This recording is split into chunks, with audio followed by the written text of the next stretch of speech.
Hello and welcome back to another video. Today I'm going to be showing you how you can use Klarna on the Nike app. Now this is a very simple and easy thing to do, so make sure you watch this short tutorial all the way to the end so that you don't miss any steps. So today I'm going to be doing it on the Klarna app. However, you can also do this on your desktop device as well, because you will be able to do it through the Klarna website.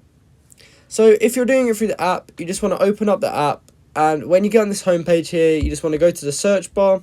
And from here, you can just type in Nike and click go. Now from here, we see Nike.com. So we can click on the website to actually buy with Klarna.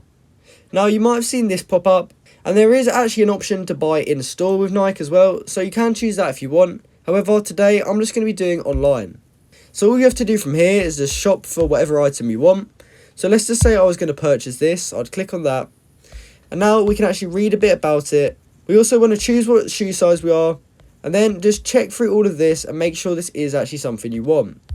So when you're happy with it and you're sure you want to buy it, you just want to go down to add to bag, and then we can check out. So from here we'll have to put in our name and address, email address and phone number. And then after you've done that, we'll be taken to payment. So now we've got to payment. As you can see, the bottom option is Klarna, and we can select that in order to actually pay. So once you've chosen that, you can click continue to order review, and from there you'll be able to review your order on Klarna. So once you have actually done that, you will have successfully ordered on Nike with Klarna. So Klarna will take the payment, and then you will have to pay Klarna back. And then you'll have to pay Klarna back in installments. So that's how you can use Klarna on the Nike app. I hope you found this video helpful, and if you did, please comment down below to say this video helped you out. And like and subscribe for more content like this. Thanks for watching.